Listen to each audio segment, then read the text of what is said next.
Hey there, welcome to day 1407 of What's She Up To Now. Sharon Horne-Ellstrom here, sharing my experience documenting the journey as I transition from, blueberry cobbler coffee, from corporate and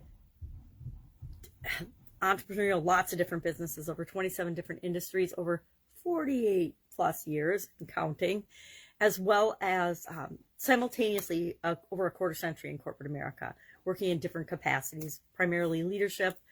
Although I'm trained as an engineer, I worked mostly in management, leadership, team building, quality, and a couple of other departments and functions along the way. But really, as a quality director and vice president and manager and et cetera, I believe that quality had a global definition, and it was the definition of how everybody did everything to provide the end result to the customer that we wanted to provide. So that meant the processes and procedures and systems in each and every department, and then how we interacted between departments. So customers were defined both internally and externally. If I worked in maintenance, for example, every department that needed my services, my products or services, became my internal customer.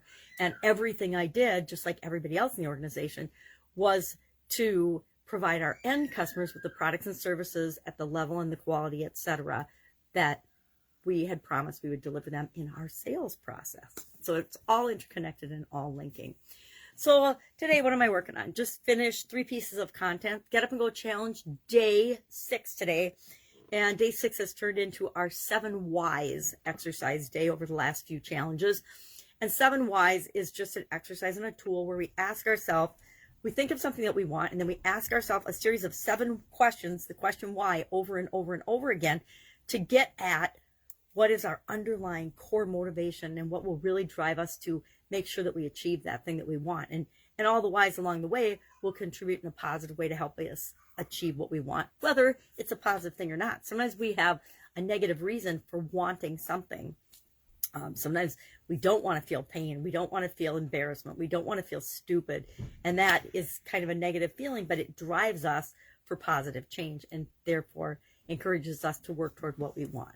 So that was our exercise for Get Up and Go Challenge today. Our idiom for Supersize Your Business, we're doing December, Christmas, winter, cold weather, because it's super blustery cold out today. The wind is the below 0 wind chill, and so I'm hunkering down. I don't have any plans to go outside today except for maybe let the sun shine on my face and take a breath of the frigid air, but otherwise not probably going to go out. But we're doing like winter idioms for the month of December, and then tying them into our business, growing our business. What does it mean? What does the idiom mean? Today was to leave someone out in the cold. Now, we don't really want to leave literally someone out in the cold, or they might freeze to death and die. But it has to do with excluding people or not inviting them to things. Or I think the biggest tie-in for growing and building our business is we don't necessarily want to exclude certain people, but we want to invite in the people that we're here to serve. And that's the way we look at this, or the way I think we should look at everything in this idiom, is to look at both sides of the coin and realize that because we're inviting some people in, yep, some people won't be invited in, but we're not necessarily excluding them or being prejudiced against them because we're not inviting them in. We're inviting the people in to serve that we're most capable of serving. I'm not going to invite people in with past and present mental issues or traumas, because I am not qualified to help and serve them in the capacity that they need. Now, I'm not excluding them by not inviting them in. I just know that I don't have the skills and abilities that they need for me to serve them in the way that's best for them. So I'm inviting the people in that don't have those challenges, and that automatically doesn't invite in the people. So I guess it is excluding, but I'm not purposely excluding them. I just know I can't help them. I can't serve them.